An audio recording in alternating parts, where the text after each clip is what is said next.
We are slaying monsters. Don't let the ghosts and the ghouls disturb you, darling.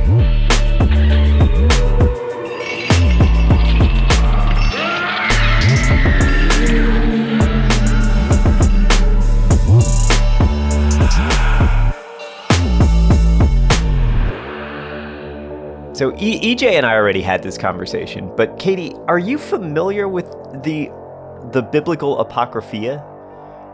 Is that something that you bumped into, since I know you were raised religious? Yeah. Like, that sounds familiar. Can you remind me what it is? And then maybe I will. The apocryphal books of the Bible. Yeah, those are like, there's some of the ones that they took out, right? Or no? Sort of. Or is this like the Revelation shit? It's kind of like the Revelations shit. Like the Bible was not a thing that was published all at once. Sure, I say published it as if Random House was like, yeah, we're gonna buy that.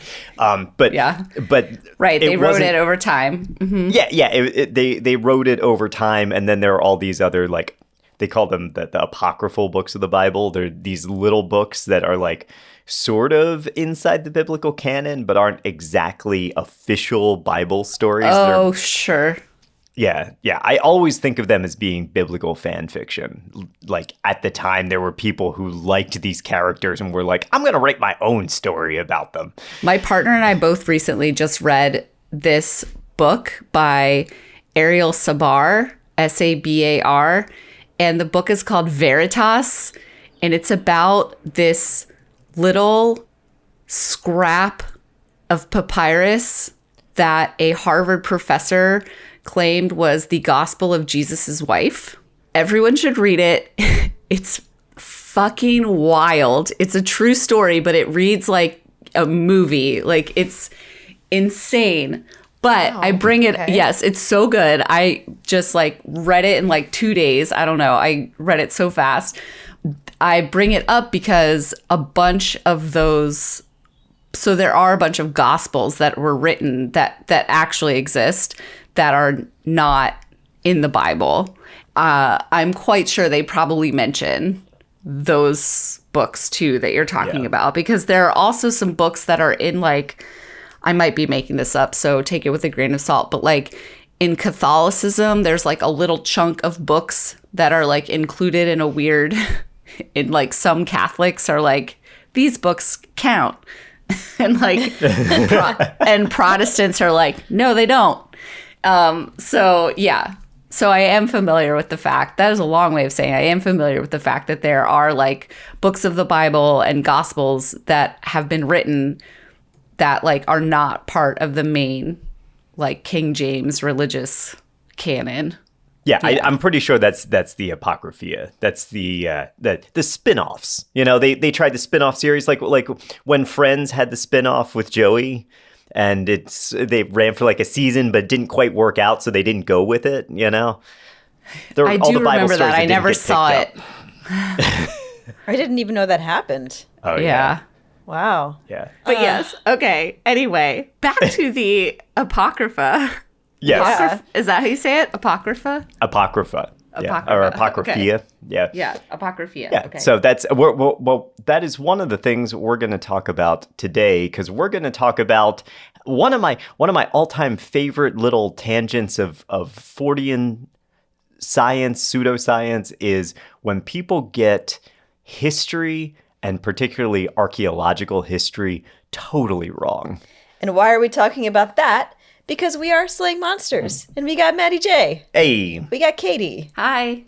And I'm EJ. And this is part 2 of Dinosaurs, isn't it? Living Dinosaurs. Living yes, Dinosaurs, indeed. part 2. Woohoo. Wow. EJ, I'd completely forgotten that you hadn't introed us yet. I was like, and we're going. And we then got EJ's there. like, hold on a second. I've been trying to figure out a way to slide it in there, but it was not happening. You couldn't segue from the Friends spin-off into our intro. It was tough. Chose to just dive in. Yep. I will say, Yes. getting anthropological history or the anthropological record wrong is the entire basis of the show Ancient Aliens. Yeah. And I adore Ancient Me too. Aliens because So fun. It's just people. They're just spinning off wild, crazy shit that is absolutely not true and ignoring existing history. They're like, we have no way of making square blocks out of stone. We're like, yes, we fucking do. It's like yes but in the negative. Yeah. It's like they're Yeah. And then how far can we push it? Yeah. Yeah. Which is it's kind of going to happen here today. Yeah. Awesome. And just an assumption that no one in the past was smart at all or Yes. had any Yeah. skill. And it's like, Yeah. no, they did. So in our last episode, we talked about how paleontologists Edward Cope and Othniel Marsh brought dinosaurs to the public. Fascinated by these prehistoric beasts, zoo magnate and racist piece of shit Carl Hagenbeck proposed that there may still be some dinosaurs which survived extinction. And he based this idea on rumors that he had heard coming out of Africa, both by explorers who had been visiting there and by the indigenous Africans that he had kidnapped and put on display in his human zoos. And yeah, there are giant animals in Africa. Elephants, rhinos, giraffes. So you might be asking, why did Hagenbeck get convinced that the rumors about huge monsters were sauropods instead of the actual real animals that are there? Well, one of the major reasons for that, which we'll be coming back to time and time again throughout this series, is this belief that the indigenous populations didn't really understand anything they were talking about.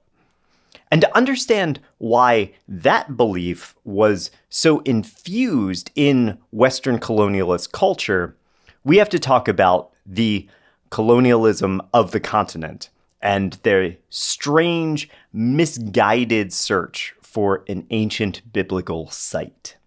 Okay, so in real history, around the 11th century or so, there was a city founded in southeastern Zimbabwe. And over the next 300 or so years, that site would grow to a thriving capital spanning 7 miles with over 10,000 residents. We call that Great Zimbabwe, and its ruins are some of the oldest in southern Africa.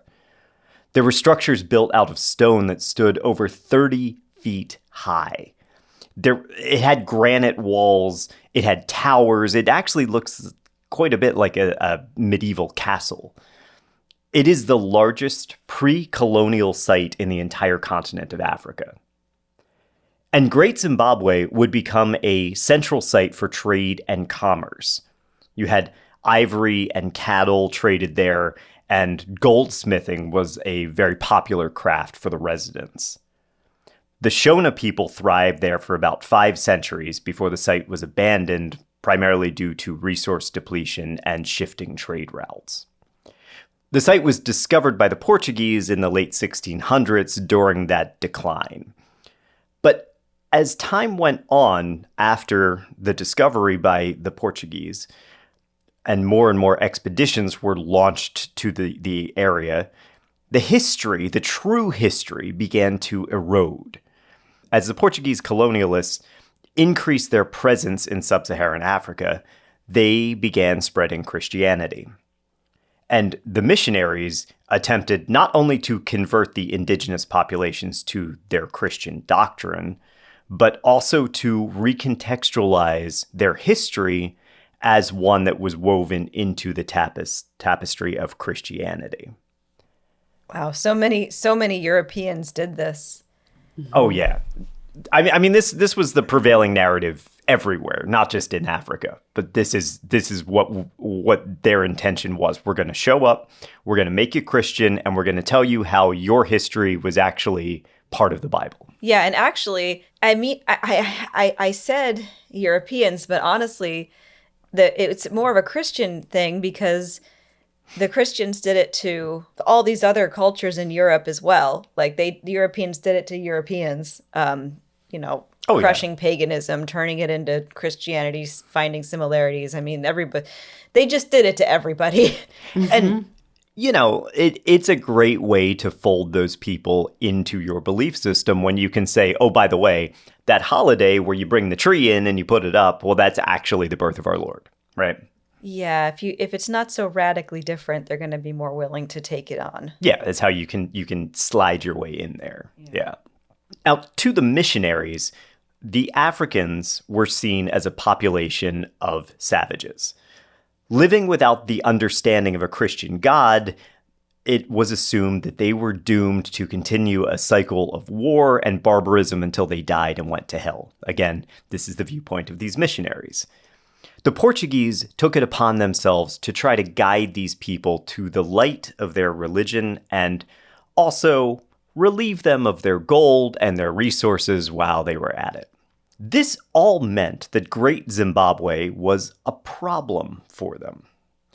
Because if your message is, hey, everybody here is like barely evolved and a barbarian, that quickly gets undermined by this massive city that required not only advanced construction techniques, but also held the largest trade empire in the continent.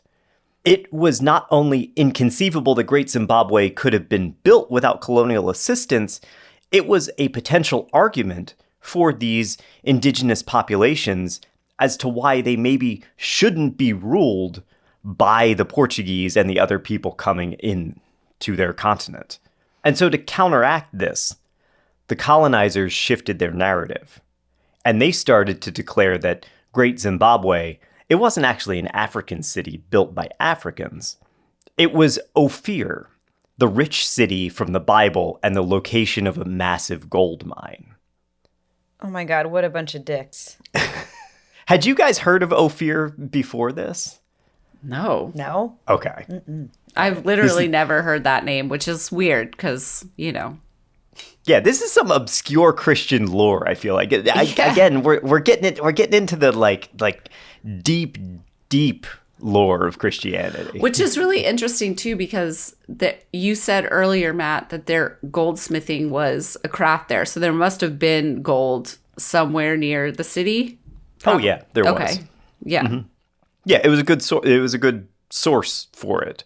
And it was certainly one of the reasons why the Portuguese and then eventually the Germans will end up there and try to get resources from there, because they can export gold. Now, according to Genesis, Ophir was a port city and the site of King Solomon's joint expedition with Hiram I. They gathered a large amount of riches from the mines and merchants at Ophir, including gold, and they brought them back to their kingdom.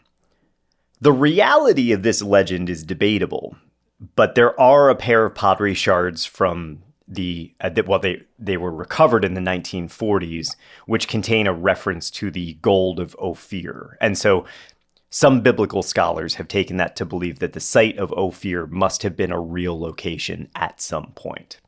But nobody really knows for sure. It's not out of the question that there was some place that had some gold and King Solomon went there and was like, cool, let's bring that back. Since we don't know if it's an actual place or where it was, there's a lot of rumors about where the real location of Ophir and King Solomon's gold mines could be. And a lot of speculation has cropped up in the last 2 centuries. There have been a couple of sites suggested. Sri Lanka has been one of them, Puvar in India, and Mad al-Dahab in the Arabian Peninsula. And then, of course, for our purposes, Great Zimbabwe. Now, the big issue with this, though, is that Great Zimbabwe dates back to maybe 1100 at the earliest. And King Solomon reigned until 931 BCE. So, dude was dead for a couple of centuries before the city was built. From what I've read, Ophir was kind of a quick solution for any colonizer at the time. Wherever you landed became this mystical city, no matter how ridiculous that claim might be. Christopher Columbus even thought Haiti was Ophir. So we can add that to the ever-growing list of things that he fucked up. So there were multiple Ophirs, according to all these colonists. No, it's all the same. We just don't know where it is. So, Okay. So like, yeah. Also, like, yes, there are things in the Bible that are like historical truths, were actual historical places, were actual historical people, like all of that stuff. But the Bible, like, mostly takes place, like, in the Middle East. Like, really? You want me to think that King Solomon in whatever BCE was going to Haiti? Like, probably not. Yeah. Like, even like India or Sri Lanka, that feels real far away for people at that time. Not saying no one was doing it, but like, probably that's really far. Zimbabwe's pretty far too, dude. Like, Yeah. that's quite a journey. Yes. Yeah. All of these places seem highly unlikely. Like, Yeah, wouldn't they have named them too, geographically? Even if the names were different, they would have described them and named them, and they would have been, I don't know, distinct and obviously far. right. Yeah. Because any description of them, it would have been like a totally different culture and place and like weather and yeah. But I think that the point here being that it was useful for them to take this city, this concept, and plant it on anywhere that they wanted to get a toehold, and they wanted to change the culture of the people living there. This whole narrative got cemented even more when an adventure novel was published in 1885 called King Solomon's Mines. That was the second novel to star Alan Quatermain and featured him uncovering the lost city of Ophir and a cache of riches in an unexplored region in Africa.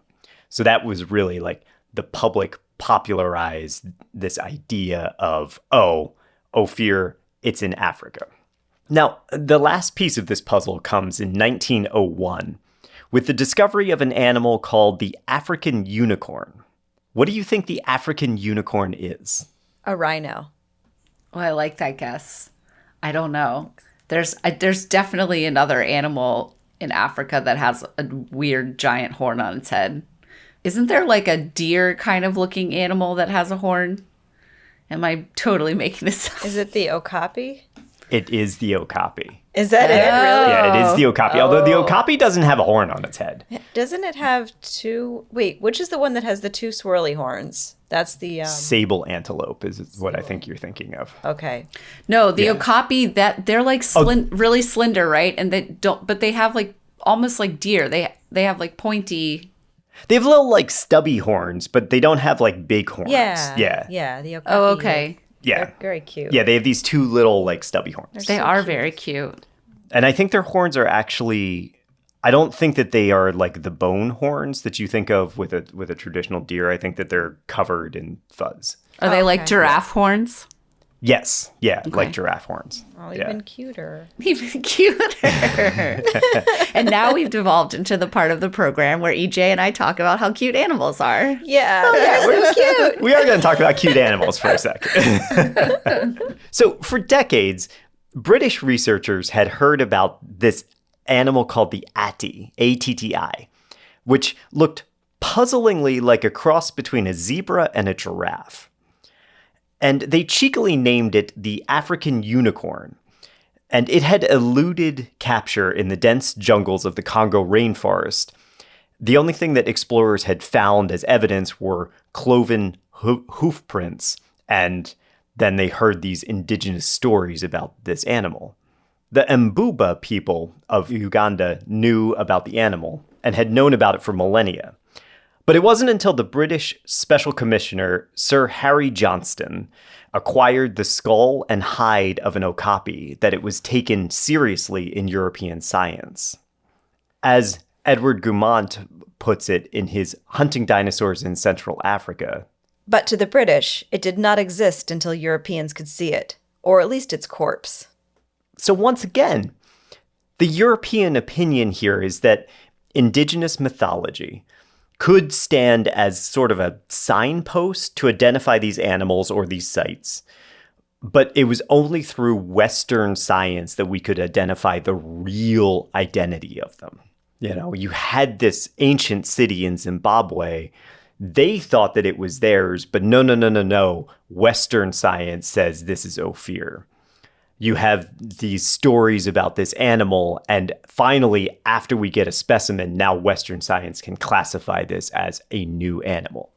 But to bring this back to our racist, human zoo-owning Carl Hagenbeck, in his mind, indigenous Africans can't be trusted with their own history. They'd been wrong about the ruins of Great Zimbabwe, because he believed that that was Ophir too. And so, of course, they were wrong about these giant animals that were living in the jungles. Only Hagenbeck, with his Western education and his extensive knowledge of exotic animals, only he knew the truth, that the huge monsters that he had heard about were actually living sauropods. Wait, how did he come to that conclusion? Because of the way that they were being described? Yes. Okay, so he was hearing descriptions from indigenous people who were living there, and they were saying, oh, it's an elephant, it's a giraffe, whichever animals they were describing to him. And he's like, no, I know that they're dinosaurs. Yeah, the early reports, we don't really have like documentation of them because a lot of it was word of mouth from the people that he was kidnapping and bringing back to America, and then from or back to Germany, and from the researchers that he was talking to. But a lot of these rumors that he was hearing were things like giant animals, long necks. A lot of times there were horns or tusks. And he believed that none of these things were classified as elephants and also he knew that Africans knew what elephants looked like.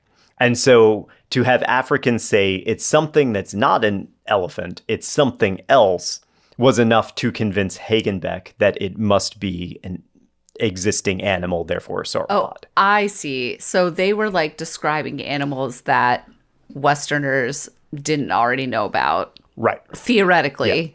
Theoretically, because maybe they were talking past each other. And then he was like, no, it's dinosaurs.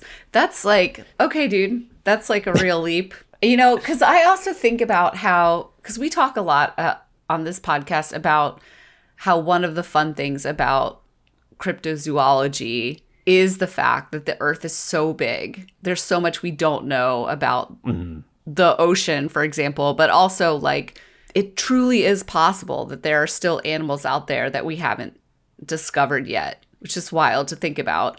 But like in the 1800s, that was like even more true, right? That there were just like all these species that people had never seen before.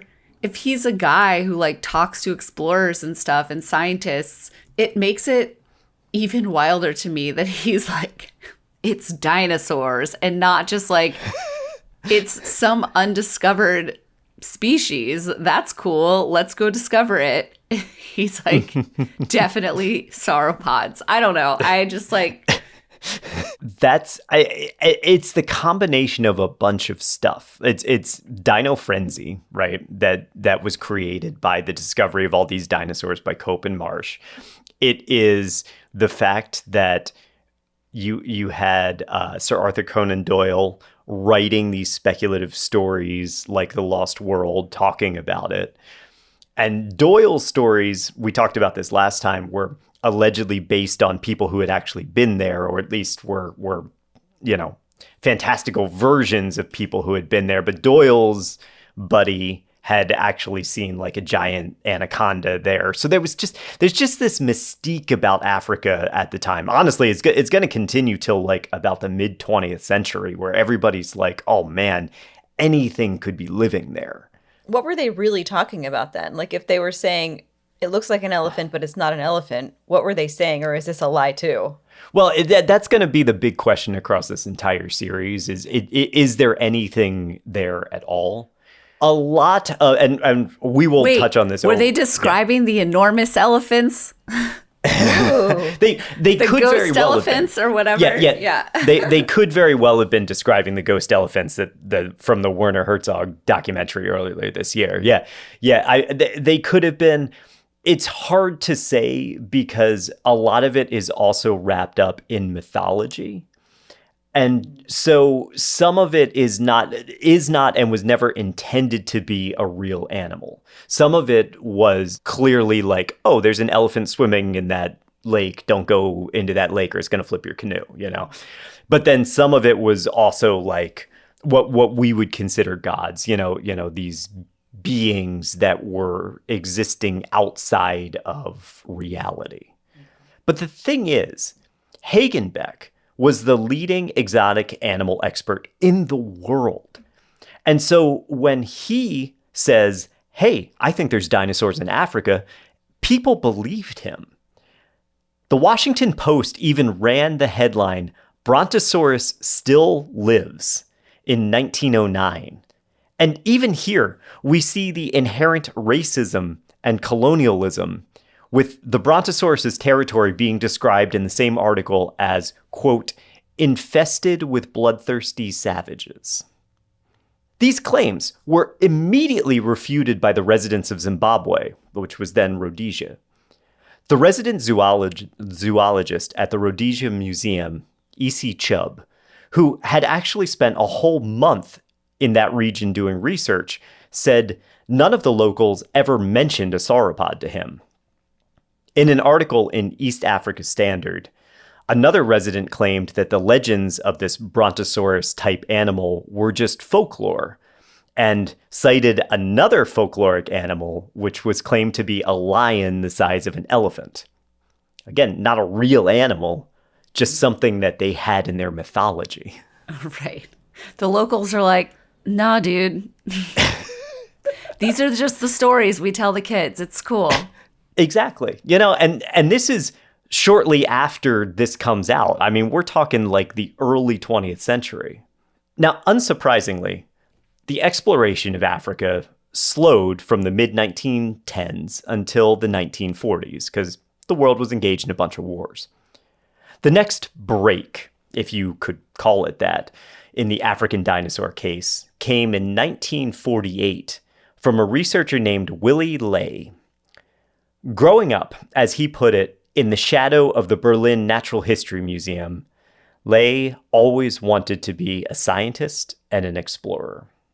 A marvel at engineering, he enrolled at the University of Berlin in the 1920s, where he studied paleontology and zoology alongside engineering and physics.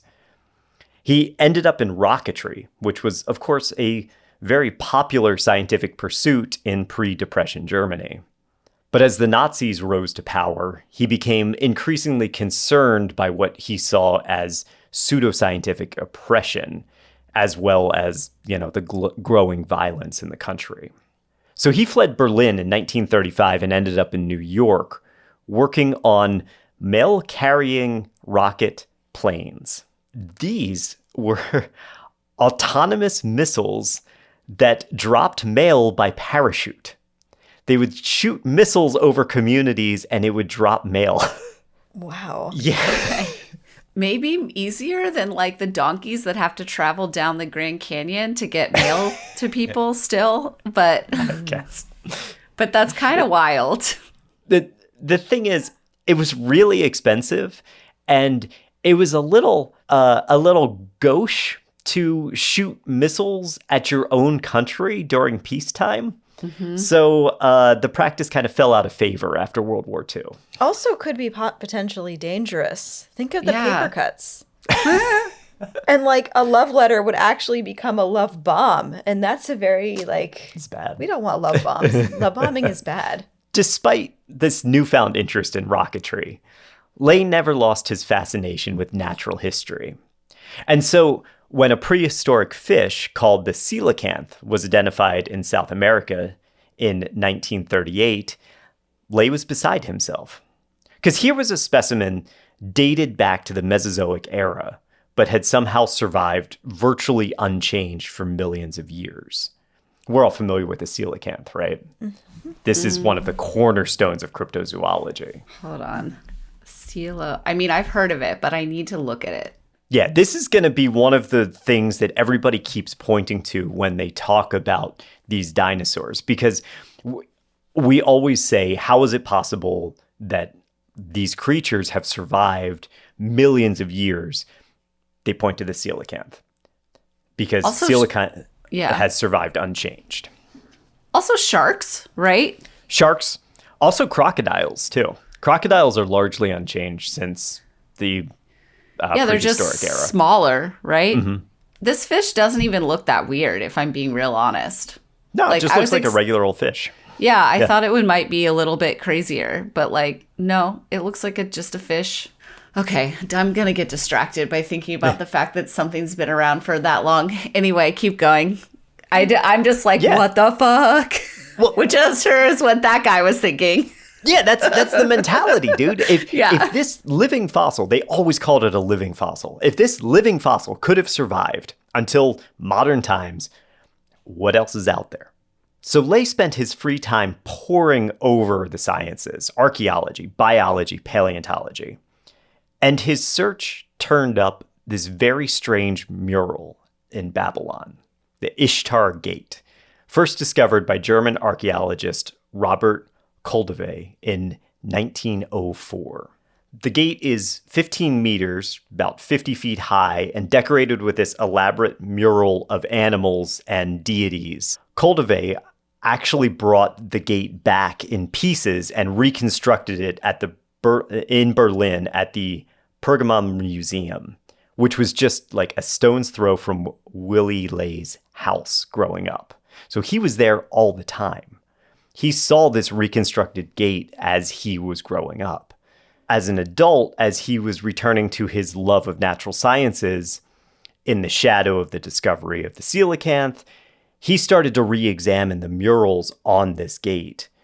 One of the animals there was called an aurak, an extinct species of bovine that predated modern cattle.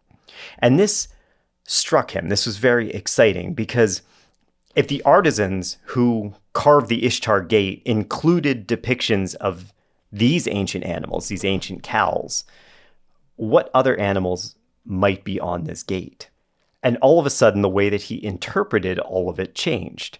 It wasn't like a fanciful creation out of mythology anymore. It was the history of real animals, maybe even the history of dying species.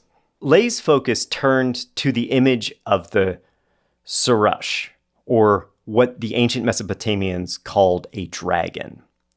He describes it in his book, Exotic Zoology.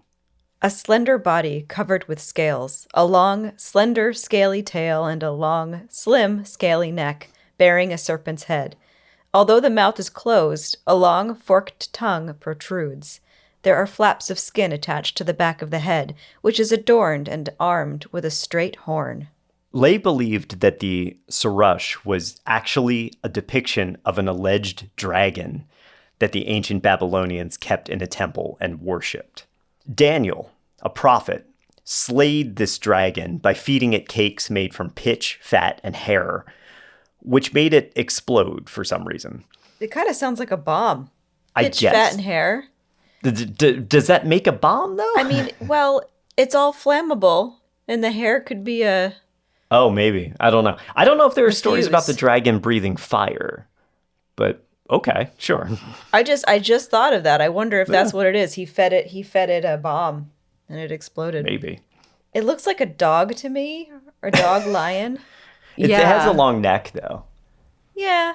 It doesn't look like anything that's that weird, if I'm being really honest. Like maybe the scales, like it being scaly is weird. Do we know it really has scales, or is that just like a weird illustration?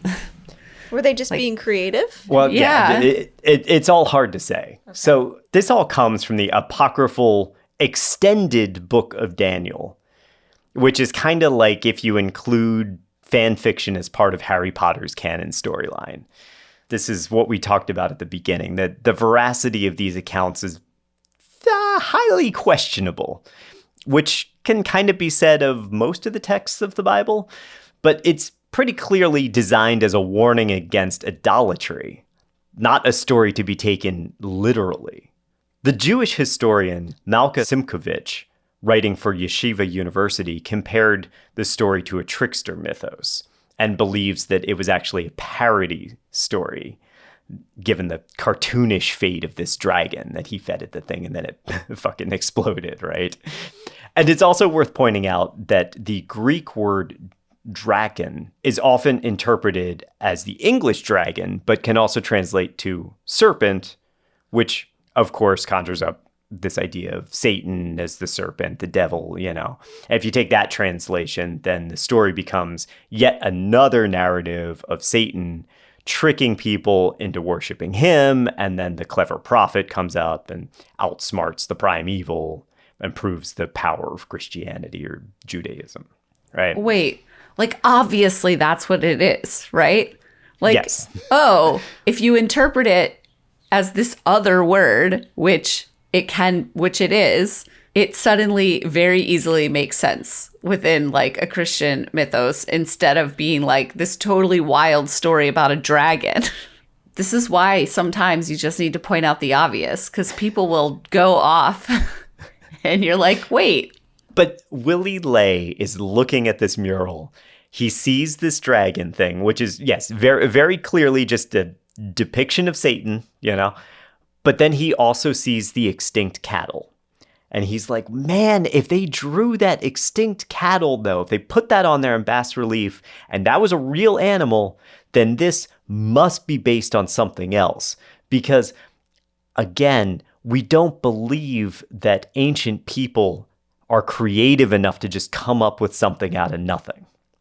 But there's also, like, I'm just spitballing here, but like, okay, it has an extinct cow and a mythological creature. Okay, but the cow is extinct. So for those people, it is an oral tradition. They know about it through telling stories the same way that you would know about some animal that's folklore, mythology, whatever. Like, it's very easy if you're making a gate of made up animals, like, or animals that you hear about in stories. The cow that did used to exist and the totally made up animal could both end up on the same bas relief, you know? But he won't accept that because the cow is real. And so he can't fathom the fact that there's the real cow and the fake dragon being shoved together. He can't parse that. So he chose to believe that the story of Daniel and the dragon was based on truth, and the Babylonians actually did have some kind of large reptile locked away in a temple. And he backed this up by pointing it to the other real animals on the gate. In his mind, everything's real, nothing is artistic license or funny parody story, right? And it made sense because everyone believed that Ophir was in Africa, which of course meant that the stories of the Bible were true, or at least based on kernels of truth, and that region that they took place in might be far more vast than was originally anticipated. So maybe the Babylonians didn't get the dragon from Babylon. Maybe they got it during a trip to Ophir in Africa, where the dinosaurs lived, according to Carl Hagenbeck. But you see, this is all circular logic, right? Because Hagenbeck was basing it on the fact that Ophir was allegedly in Africa. But by the time Willy Ley is doing the research, this has all been sort of created as canon, right? And this is all proven scientific research, at least according to him. Yeah. We know it's all lies because Ophir is actually Great Zimbabwe and was constructed by the ancient Shona long after the alleged Ophir. And Hagenbeck can't be trusted because he refused to believe that the indigenous people he kidnapped knew what they were talking about. And, by the way, the Ishtar dragon, that animal on the gate, it's actually called the Mushushu and was pet of the god Marduk. The Mushushu was a chimera, a combination of a snake's head, eagle's claws, lion's legs, and scorpion tail. Never meant to be based on a real animal, always a mythological deity. That's what it really was. Chimeras were not a novel thing. No, I mean, not at cultures all. had chimeras across the world. I mean, Yeah. It's just, why couldn't these idiots have seen that it was a chimera? Yeah, chimeras. Very, very popular. It's such a tradition of like, well, what happens if we take this thing's head and stick it on something else's body? When I was in Ireland many years ago, I went to a castle, and hanging from the castle ceiling was a chimera, and I think it was very old. It was just this like thing that some people of the medieval time shoved together into this. It's like a bunch of animal body parts stuck together. Oh my God. It's fucking awesome. Was And like taxidermy? Hundreds of years. Yeah. And it was like made in probably the late medieval period, and it was just like still hanging out there. Oh, I'm obsessed with that. Because now I it's want to fucking know. awesome. Did they do it on purpose, or was it just like a weird craft project? Like, as they had random animal parts, they were like sticking it on our weird thing that we're making. Yeah, their strange child put it together on a rainy day, and he was like, "You must put it above our table, Daddy." Okay. All right, son. The weird, deranged version of like putting your kid's art on the refrigerator. Yeah. Exactly. And they're like, Jesus Christ, this thing is creepy. But Yeah. That we Johnny have to wants stare us at to hang it up. every day. Yeah. Yeah. This will keep Johnny from stabbing us in the middle of the night. And little did they know, hundreds of years later, we're like, oh, what kind of artwork is this? What does it mean? So fascinating. Okay, so Willy Ley was now convinced that the ancient Babylonians had captured and kept a real animal, one which looked to him suspiciously like a sauropod. He refused to believe that the Babylonians could have possibly reconstructed this creature from fossils because they, as Jerome Clark puts it, were not paleontologists and could not have reconstructed the creature from bones. Once again, we see modern Western scientists as being the only capable ones. There's no chance that the Babylonians could have found some bones and been like, oh, that looks like an animal. Because they knew nothing about animals. Just absolutely nothing. Yeah, no idea what was inside an animal. I guess we're just going to forget and gloss over the fact that Mesopotamia was a huge area for the maths and sciences. No, it is this continual refusal to accept that ancient people actually understood science, particularly biology. You know, like they did not know animals.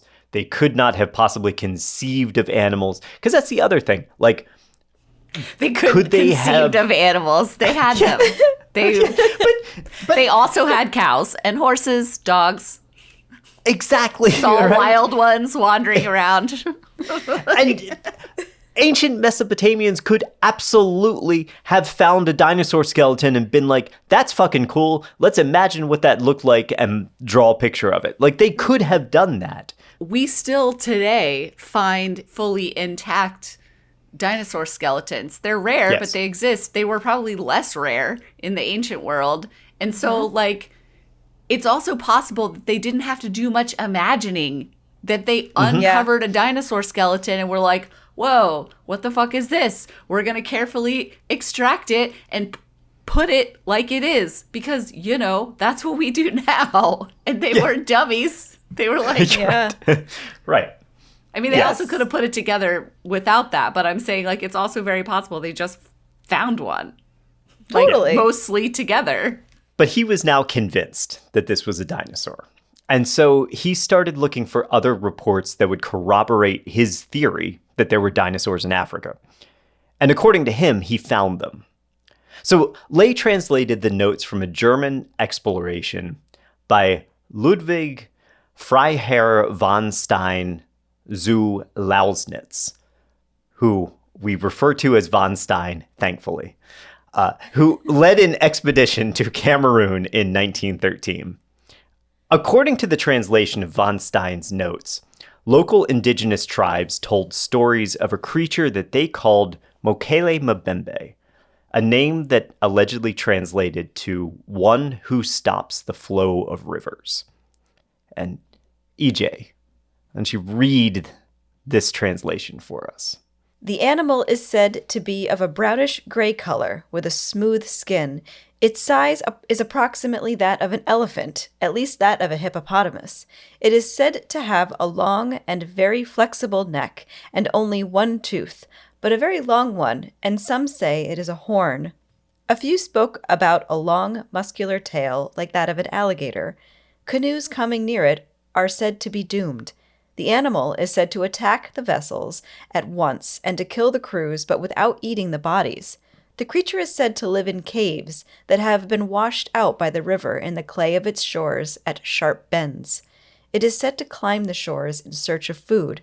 Its diet is said to be entirely vegetable. If any of this is true, it gives us some important clues about the identity of this animal.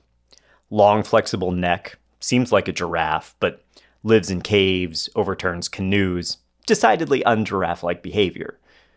One tooth or horn doesn't really seem like a sauropod at all, instead similar to like a rhino, but again, that doesn't explain long, flexible neck.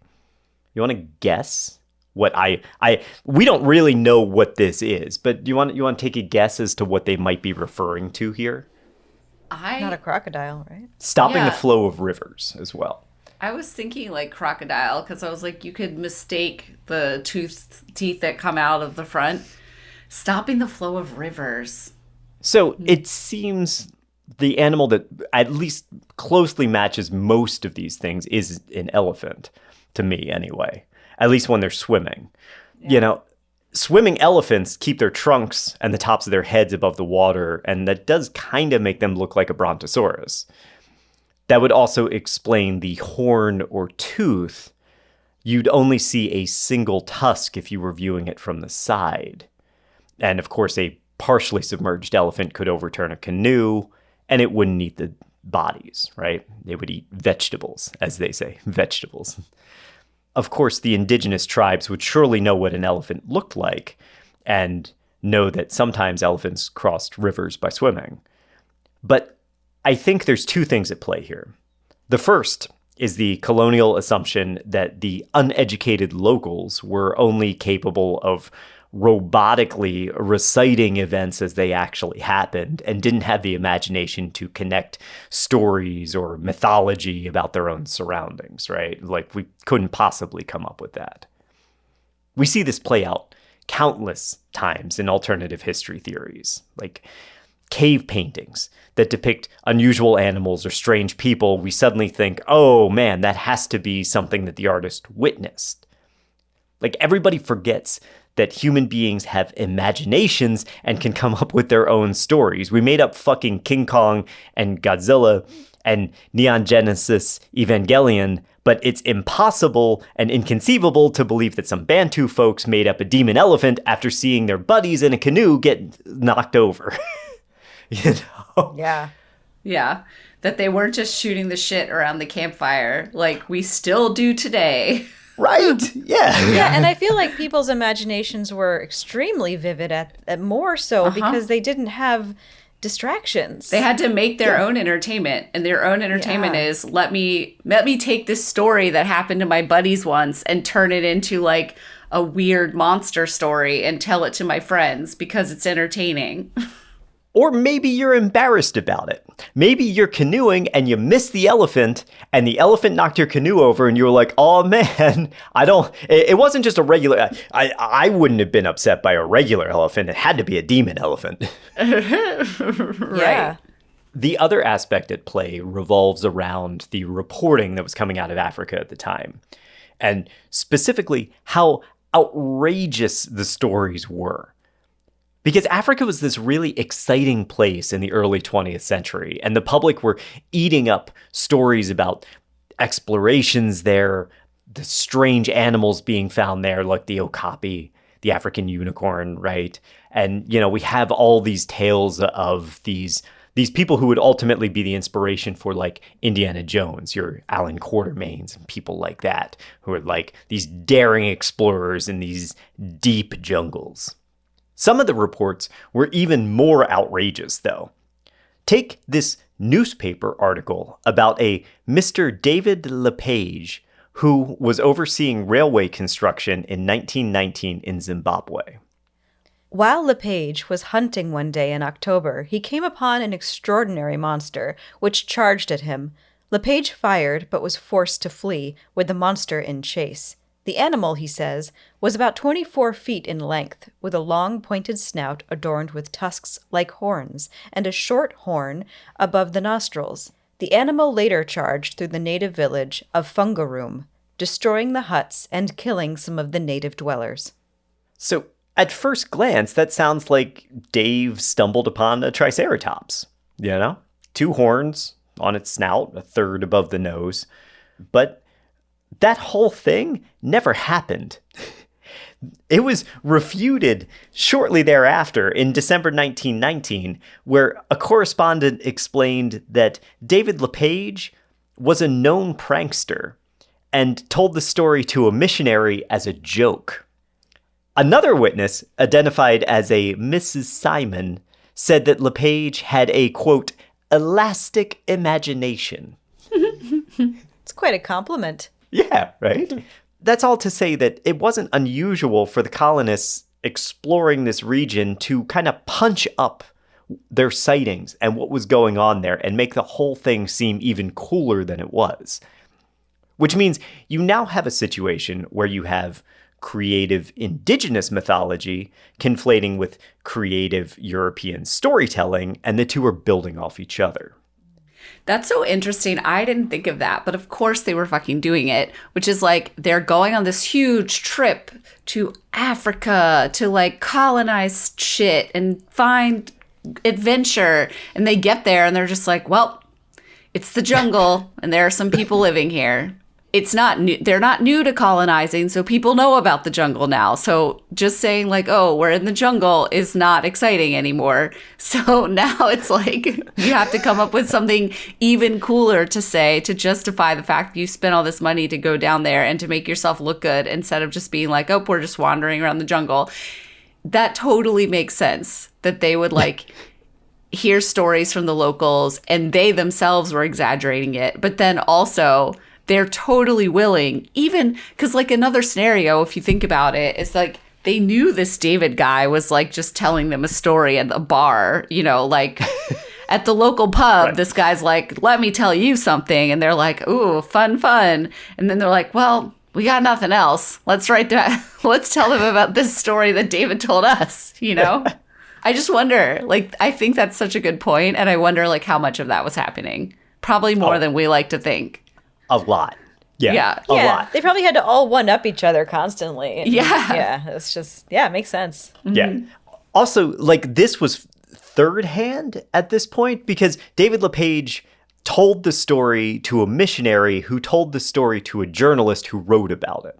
Mm. So it's also all getting filtered through all of these channels too. And no one's writing to the journalist being like, I'd like to print a correction.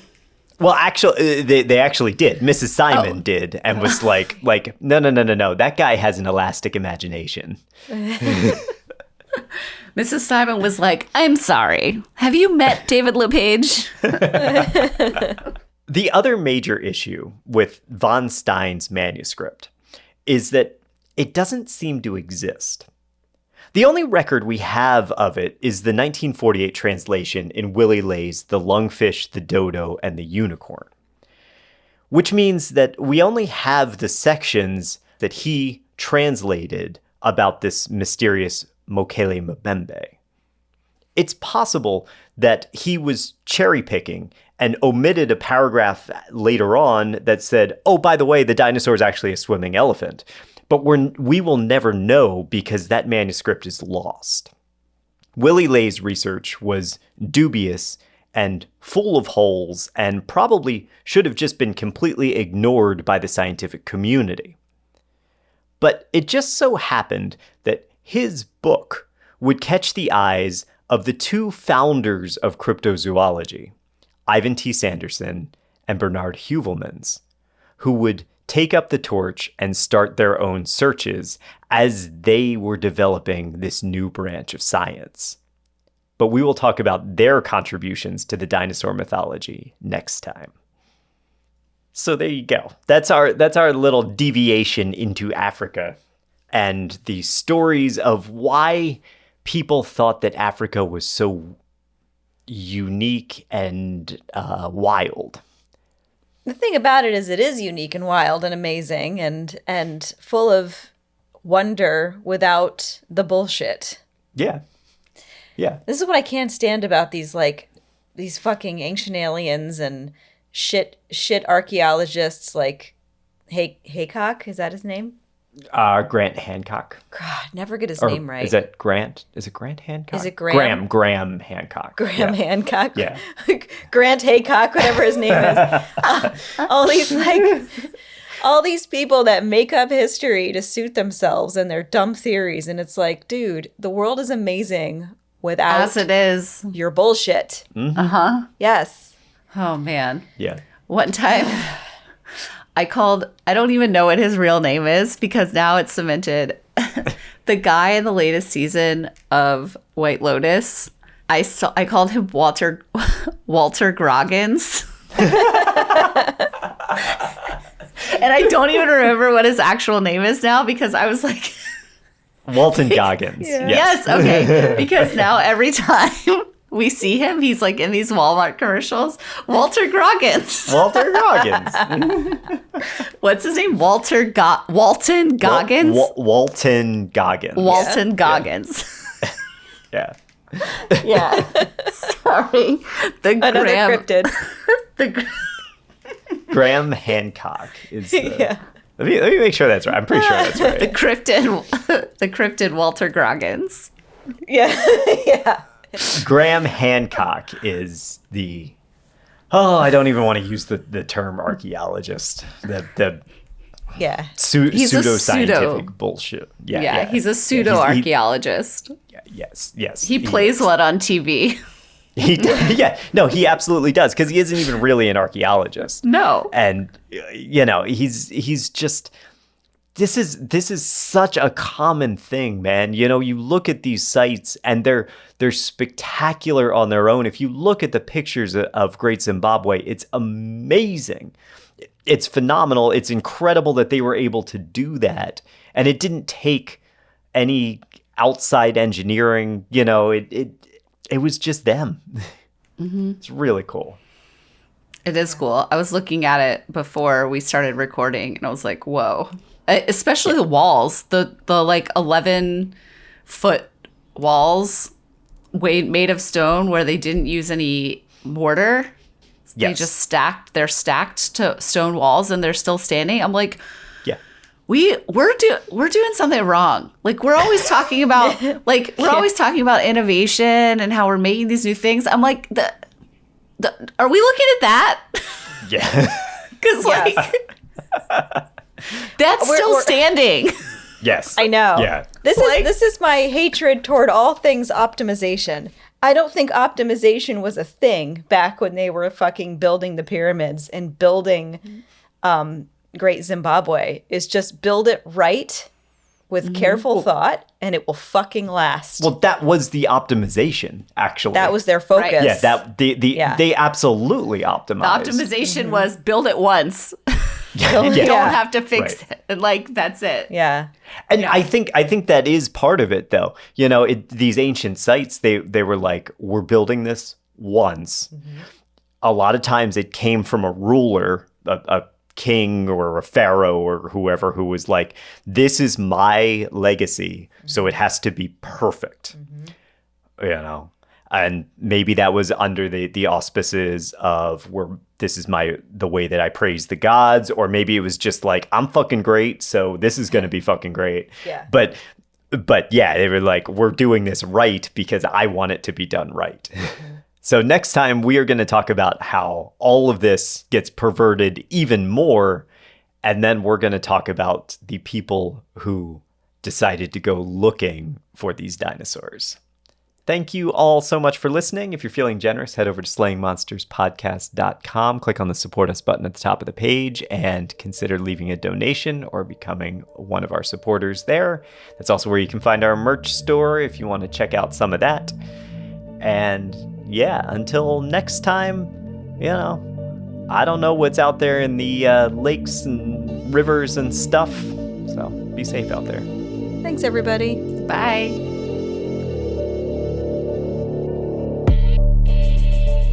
Thanks for listening to Slaying Monsters, the Fortean History Podcast. If you like the podcast, there's a couple ways you can show your support.